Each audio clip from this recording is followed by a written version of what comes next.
Have you ever wondered what makes a great mechanic? Spoiler, it's not about fancy tools or years of experience.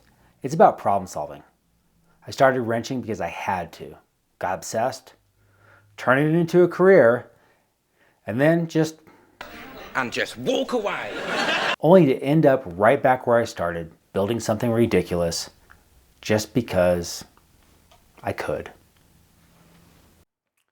You know, someone asked me how I started wrenching on cars. Well, there are three kinds of people who work on cars. The first type of person is you really can't afford to let someone else do it, either because you don't have the money or you just can't justify the cost shops are charging. Those shops are charging $75 to $250 an hour.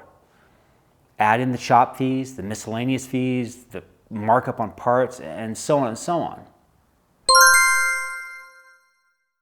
The second type of person convince themselves that this is their passion. And then you realize that you've spent thousands of dollars on tools, parts, and the local automotive store all know you by your first name. And you're constantly wrenching on your off time, and you always have busted up knuckles and grease under your fingernails. Is that your blood? Some of it, yeah. And lastly, or the third type, is you started knowing you needed to go number one, ended up falling into number two, and now you're covered in it, and you do it for a living. You think, wow, they're charging $75 to $250 an hour. I like working on cars. You corkscrew your first eyeball and you're like, man, I can't believe they're paying me to do this. But then you learn they are paying their mechanics around 35 bucks an hour. You say what? And you have to have your own tools. And they charge a flat rate, regardless if the job takes an hour or 6, because of the seized bolt.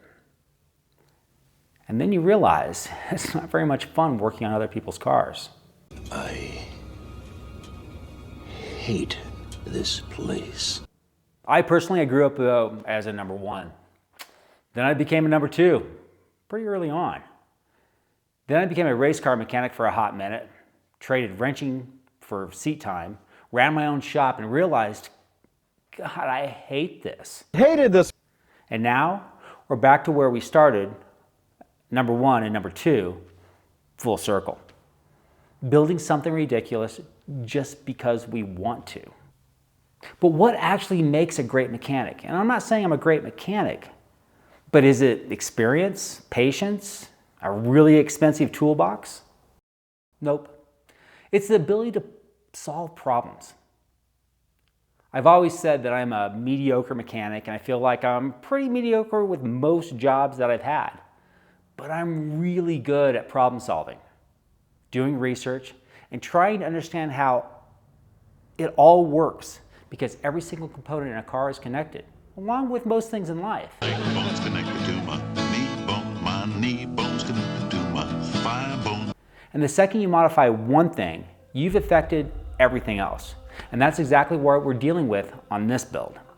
So where are we? Well, step one, we need to get that engine out. Sounds simple, right? Wrong. To pull the engine, we need to pull the transmission. We also need to disconnect the exhaust.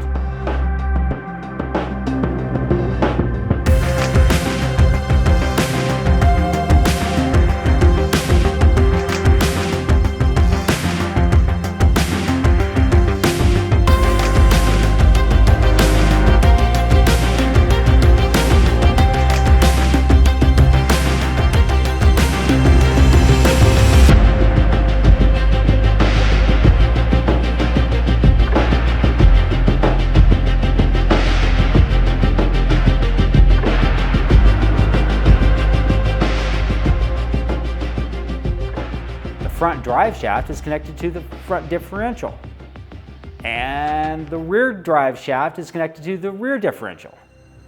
Plus, we have to remove the oil filter to slide the front drive shaft out. See where I'm going with this? Mechanical work is a constant game of cause and effect. A great mechanic isn't just someone who can follow instructions. It's someone who understands the relationship between every single part. One bad sensor can throw off an entire fuel system. One tiny air vacuum leak can cause your engine to run like crap. And if you don't anticipate the domino effect, you're kind of setting yourself up for failure. So for an example, let's take our exhaust. Japan built this van for strict Kei van regulations, which means the exhaust is really tiny. Why? It could be to restrict the airflow, keeping the engine at 660 cc's, or to improve low-end torque, or just to meet emission laws. But this van at 45 horsepower is severely underpowered for the road, for off-roading, honestly for anything. So we're converting it from a carbureted engine to a throttle-bodied, fuel-injected, turbocharged setup. What does that mean? That means then we need an entirely new system, which is where our sponsor Fuel Tech comes in. But here's the catch. Once we change the exhaust and turbo it, we have to rework the fuel system. We're going to have to design an intake manifold that will support a throttle body and fuel injection. We also have to make an exhaust manifold that will spool the turbo and make sure we can eventually get Oni on a dyno to adjust and fine tune it and make sure that the entire setup actually works. This is a lot more that needs to go into it, and this is why planning ahead matters. Research matters, and why we need to understand the connections between said system and this system, which leads us to something as simple as the fuel tank. Japan doesn't use much ethanol in their gas. Ethanol is usually made from corn, and it's only about 3%. Here in the US, we use 10%. And since Oni is 30 years old, ethanol wasn't even a thing in Japan back then. That means the factory rubber lines, they won't last here. So we decided to get the tank out. We have to replace everything with ethanol-safe alternatives.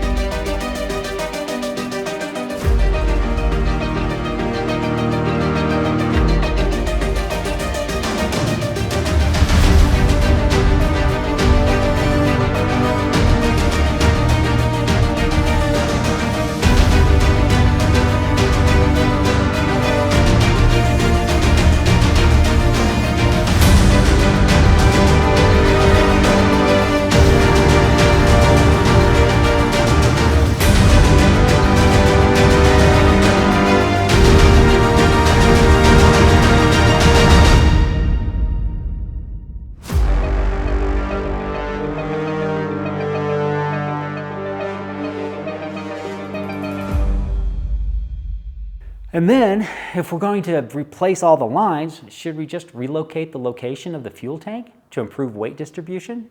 Because we are building the system from the ground up.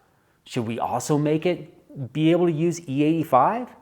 There are so many questions, variables, contemplations, and the act of balancing trade-offs. This is what makes a great mechanic. Thinking 10 steps ahead, realizing that you're going to fall back to, and then solving the problems before they happen. And learn to read between the lines and understand that all combustion engines are kind of all the same. You really fell into this when removing the wiring harness.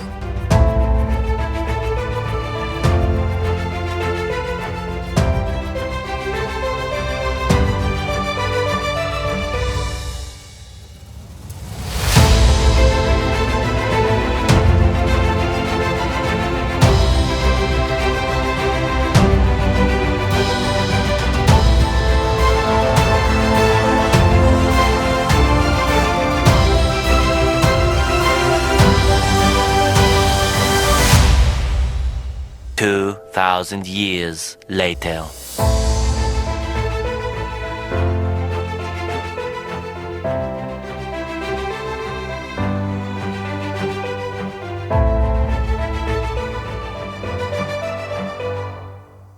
Because on this engine, there's no schematics, no service manual. It's what they refer to as an EFGS engine, which from what I can tell is a combination of 3 different engines. It has a carburetor, ignition coil packs, a cam position sensor, I think, a crank position sensor, I think, and I can't find the vacuum schematic for an EFGS engine, even in Japanese. So we're kind of winging it. We have been looking at Japanese service manuals and trying to translate and reverse engineer for what we have. So to make sure we don't screw this up, we are labeling everything, filming everything, and most importantly, not assuming anything. The second I start to think, oh, I remember where that goes, yeah, we've already lost. To help future me, I'm using paint pens to mark each vacuum line. Then I'm tracing from the origin to insertion. And again, filming everything, because 2 months from now, when we're putting it all back together, I'll need to remember what goes where and what I can delete, because 1990s emissions vacuum lines are insane, and we need to delete a lot of them.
When you're modifying a vehicle, you're basically rewriting its DNA.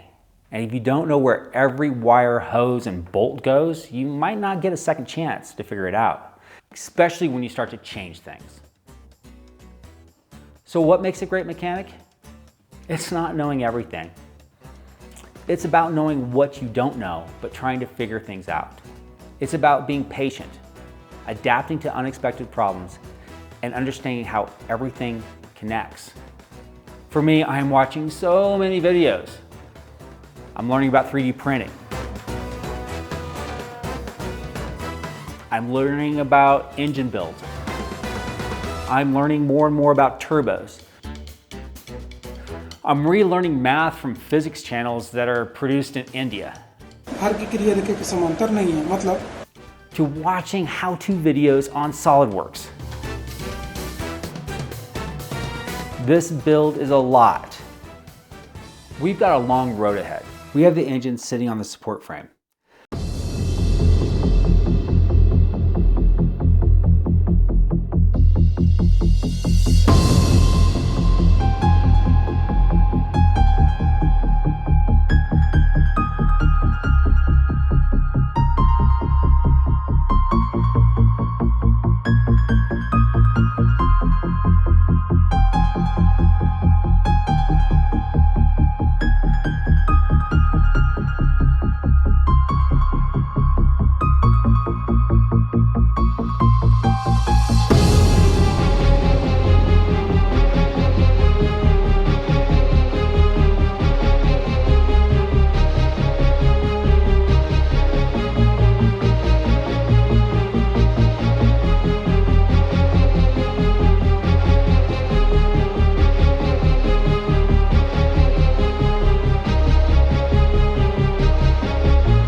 much ready to be lowered and put on an engine stand.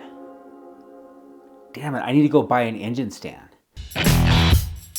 But I need to make a video, I need to edit a video, upload a video. Hit the like and subscribe because the algorithm really likes subs. Next time, we pull the suspension. This van was not built for wheel travel. Even with the high-low four-wheel drive, we spent $1,200 on what we thought would be a viable solution. And you can watch that video here. Because we are not happy with the current setup, we're re-engineering the front suspension from a McPherson strut setup to a double wishbone.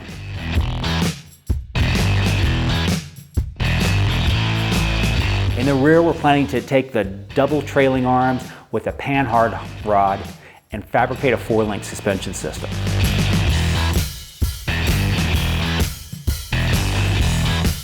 How exactly? We're working on the math, and to be honest, we're still figuring it out, both the front and the rear. We need to make a lot of mock-ups and finalize the design. Yeah. This means we need to fabricate new mounts, building arms, measuring angles, testing travel. The goal is to keep the van as stable as possible while increasing articulation so it can be handled both highway speeds and Moab trails. The challenge, getting all these modifications to work together. And trust me, it's gonna get even crazier. If you love mechanical chaos, you're in the right place. Like, subscribe, stick around because we're just getting started. Oh. Another lesson from my neighborhood. And if you have a great mechanic that you trust, hold on to them. Let them know you appreciate them because they are overworked. They're tired. And even though the shop might be charging $200 an hour, the guy or gal turning that wrench for you, they're not seeing much of that. All right, see you all on the next one.